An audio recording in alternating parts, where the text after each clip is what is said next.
Alors bonjour à tous, aujourd'hui nouvelle vidéo sur donc un Piaggio MP3 400 et 500, c'est le même modèle sauf la cylindrée qui change.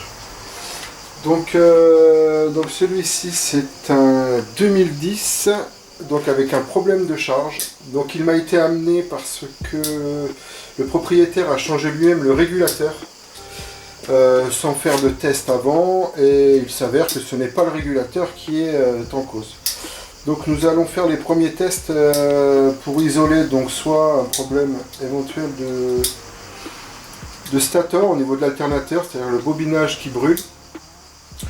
C'est assez fréquent sur pas mal de véhicules, hein, celui-ci un peu moins. Donc voilà, donc nous allons commencer déjà par faire un contrôle de charge au niveau de la batterie. Donc ça se passe sous la selle. Donc on met le multimètre sur 20 volts en continu. Donc nous avons une batterie qui fait 12,30. Nous allons démarrer le véhicule.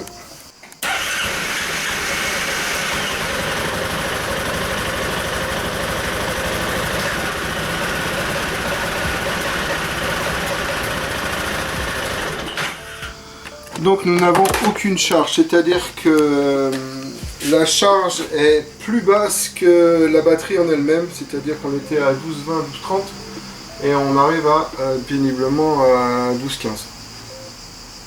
Donc nous allons commencer les premiers tests.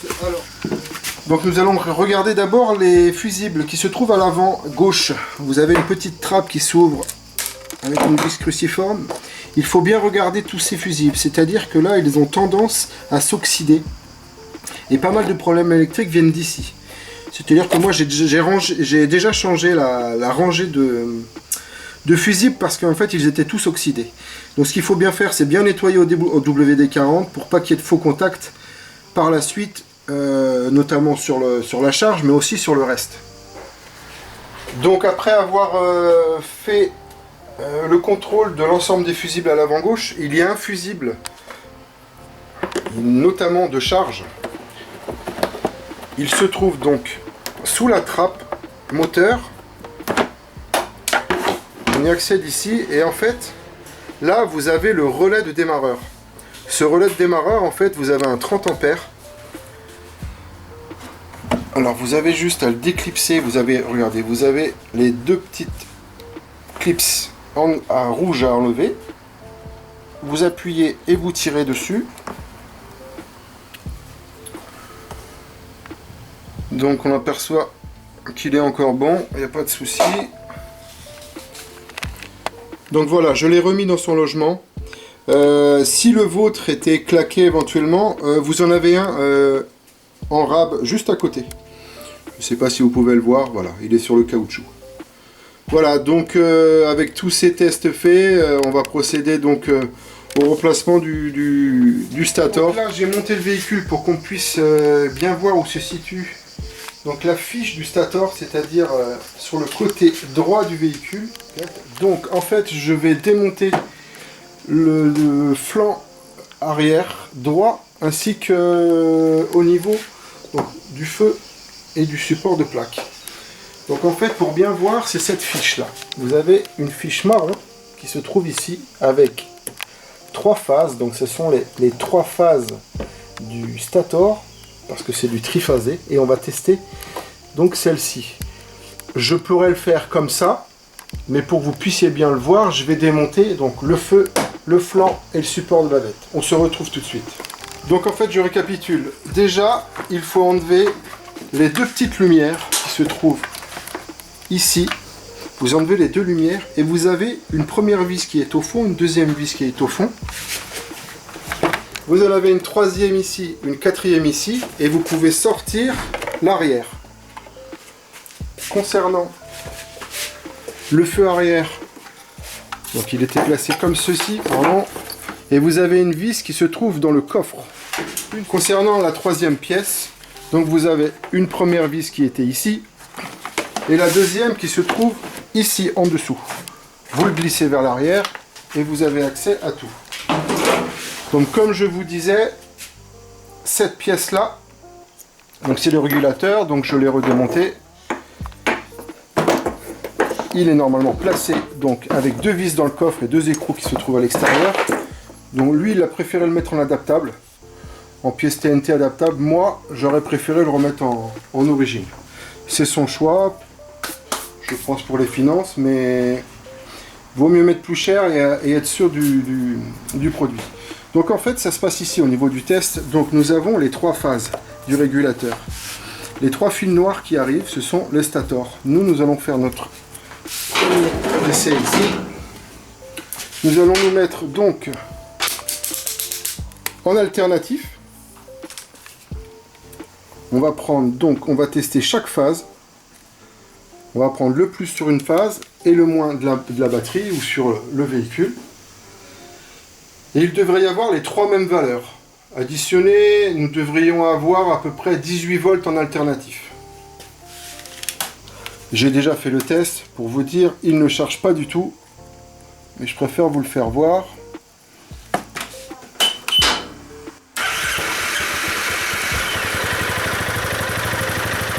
Donc j'ai mis mon plus, je mets ma masse.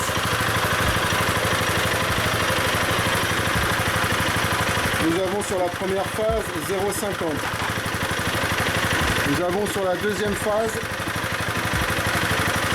rien du tout. Et nous avons sur la troisième phase 0,70. Le stator est brûlé. Je pense que voilà. Donc en faisant le test, nous arrivons péniblement aux 3 phases à 3 volts en alternatif, qui est trop peu. Donc le stator, donc elle lui-même cramé, enfin elle est grillée. Bon, donc là je vous présente le nouveau stator. Donc on peut voir donc la même fiche, c'est-à-dire nos 3 phases. Donc là on a un bobinage général de 18 bobines, donc chaque phase a 6 bobines. Donc on a pu voir que sur chacune de nos phases, nous n'avions rien du tout. Donc il est sur l'ensemble des bobines, il est cramé, il est brûlé. Voilà, la deuxième fiche, c'est pour notre capteur d'allumage. Voilà, uniquement. Donc on va commencer au démontage du stator, donc qui se trouve derrière donc la pompe à eau sur le carter. Donc nous allons commencer par démonter l'échappement, le collecteur. Nous allons le décaler un petit peu, c'est-à-dire je vais le dévisser au niveau de la pipe d'échappement pour pouvoir le décaler. Je vais faire de la place à ce niveau-là pour pouvoir décaler le carter.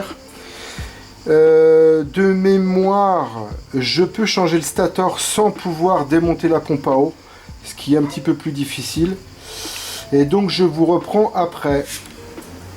Donc là pour le démontage de l'échappement, donc vous avez la vis au niveau du collier, vous avez une deuxième vis Torx ici, et vous avez sorti surtout le collier qui tient le silencieux. Donc là vous avez une clé Allen de 6 et vous avez un contre-écrou. Donc le contre-écrou vous le dévissez en premier et après vous pouvez tourner votre vis. Donc là vous allez enlever votre sangle, vous dévissez complètement et ça c'est le même système sur les 400 et 500.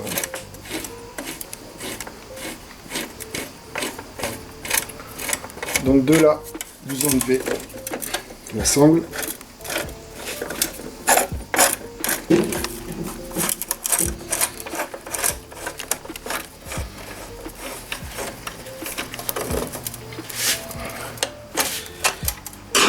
Vous décrochez d'en haut, vous lui donnez un petit peu de mou, vous l'avancez vers l'avant et vous avez une espèce d'axe qui nous sert un peu de goupille.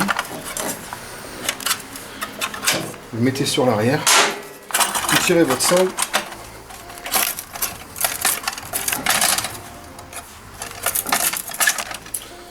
voilà. Donc on va passer à la deuxième vis, donc c'est du Torx, donc celle-ci, bien la remonter à la graisse.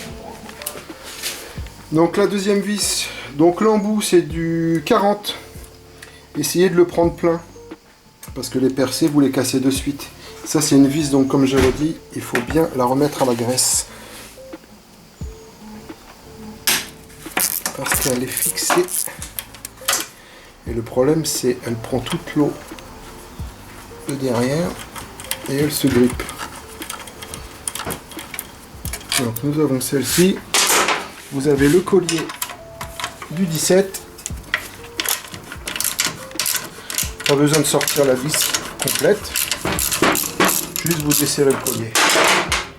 De là, vous essayez d'enlever donc la sangle qui est un peu balèze.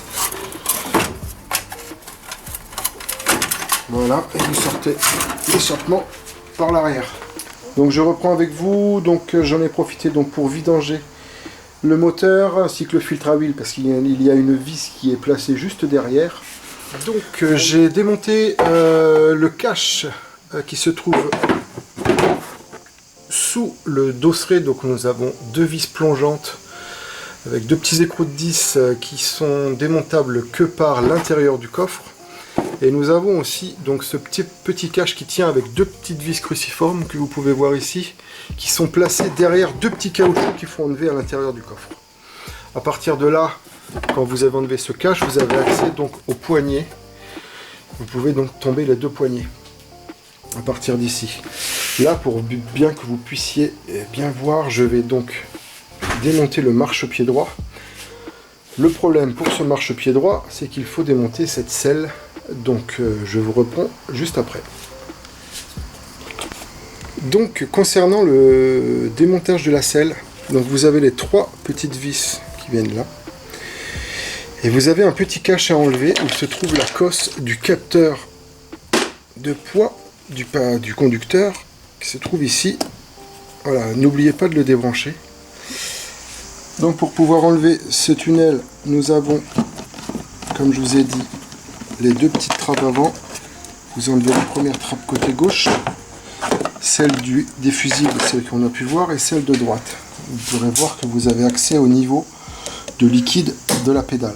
Donc vous avez une première vis ici, une deuxième vis, nous avons les deux mêmes de l'autre côté. Donc voilà, les quatre vis enlevées, nous allons donc le démonter donc par l'arrière du véhicule. Et juste une petite précision concernant le démontage du flanc. Donc mis à part les 3-4 vis et la dernière qui est ici, la petite manip en fait, quand vous avez des ergots à ce niveau là, vous le poussez mais vers l'avant. Parce que si vous commencez à tirer, les trois petites pattes là, elles cassent de suite, elles sont très fragiles. Donc n'oubliez pas de le glisser vers l'avant. Alors je l'ai tiré donc par l'arrière pour pouvoir le déboîter, faire attention au niveau du bouchon d'essence, de ne pas casser et de forcer. J'ai soulagé au niveau du tablier intérieur pour faire un petit peu d'écart la vis centrale. Voilà. Celle-ci permet d'un petit peu de décaler 3-4 mm, ce qui nous permet de pouvoir le glisser normalement. Donc sous ce tunnel, nous apercevons donc le câble d'ouverture de selle qui se trouve ici. Vous avez donc le fil du capteur. Donc là, il faut juste... Bon, je vois que là, ça a été bricolé. Il y a un petit riselant. Mais sinon, il suffit juste de le tirer le câble vers l'arrière pour le déboîter. Et après, enlever donc le câble par l'arrière. Voilà. Donc une fois le tunnel de réservoir enlevé, donc je dis bien, j'enlève tout ça pour que vous puissiez bien voir. Après, si vous avez des notions de mécanique, vous n'êtes pas obligé d'enlever tout l'habillage sur le côté. Vous pouvez le faire directement dessus. Moi je le fais pour que vous puissiez bien voir. Pour enlever donc le marchepied avec le bas de caisse, donc vous avez donc une première vis ici. Nous avons une vis ici qui se trouve là. Là il a mis une espèce d'option qui remplace les tapis en caoutchouc. Donc je vais enlever les trois vis et nous avons accès à trois autres vis qui se trouvent en dessous. Je vous reprends après. Donc quand vous avez enlevé toutes les vis au niveau du marchepied, donc je répète que ça c'est une option, donc ça ne doit pas être présent sur votre véhicule. Vous avez le simple caoutchouc. Juste pour vous faire voir, pour enlever au niveau de la pédale, je ne sais pas si vous voyez directement, et pour enlever donc le marchepied, il vous suffit d'enlever les 2 vis de la pédale. Donc vous avez un contre-écrou qui est derrière.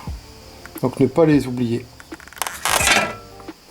Donc après avoir démonté donc le marchepied ainsi que le bout de la pédale de frein, donc on a un petit peu plus accès à tout ça. Donc on va enlever ce carter complètement. Pour cela, je vais décaler le collecteur. Il est difficilement enlevable complètement, c'est-à-dire que vous allez passer énormément de temps à l'enlever. Donc ce que je fais moi, je passe par ici, on arrive à la pipe d'échappement, juste ici. Mettez un petit coup de WD-40. J'ai juste desserré cette première vis, donc ce qui nous fait récupérer quelques centimètres. Voilà, vous voyez, pour pouvoir sortir le carter de pompe à eau, surtout le carter d'allumage. Voilà, on se reprend tout à l'heure.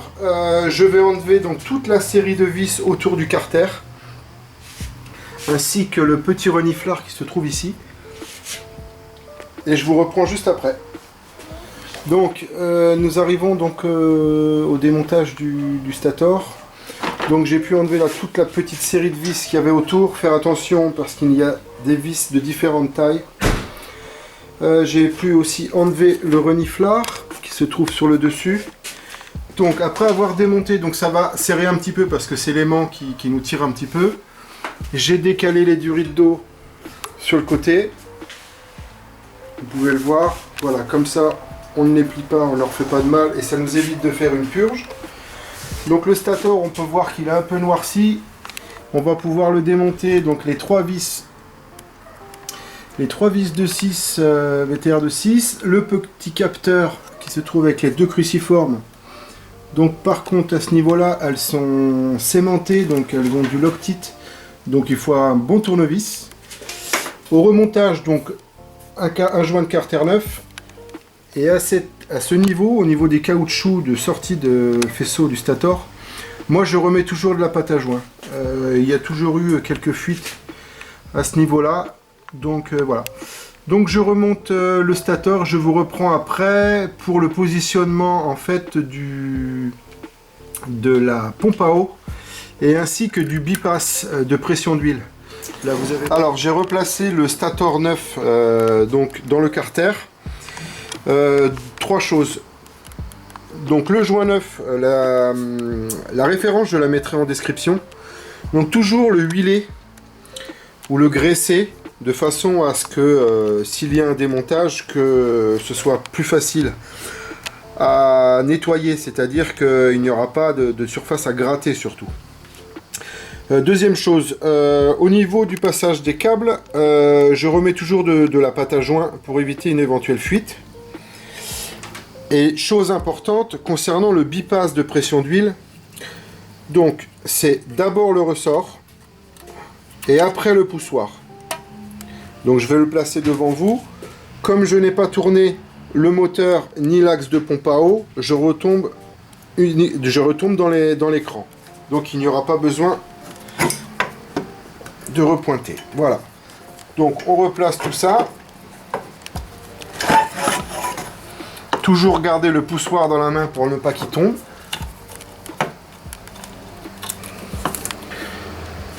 Donc moi j'ai graissé un petit peu j'ai mis un petit peu de graisse sur le joint pour qu'il plaque bien. Voilà. Donc tout est installé. Le carter plaque bien, aucun problème. Là je vais donc remettre la visserie. Je vais remettre le filtre à huile ainsi que l'huile, l'échappement et on se retrouve juste après pour le redémarrage. Donc voilà, j'ai remis le carter, j'ai remis l'ensemble des vis, j'ai remis le filtre à huile, j'ai remis l'huile, j'ai repositionné l'échappement. On va procéder maintenant au test final. Donc toujours sur 20 volts on continue. Je vais le démarrer.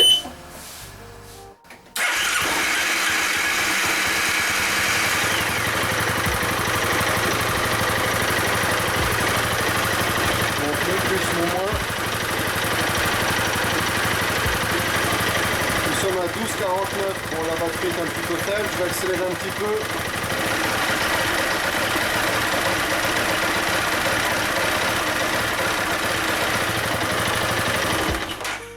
Donc on se retrouve à 13-20 volts en continu à 2000 tours. Donc cela a été concluant, donc c'était bien le stator.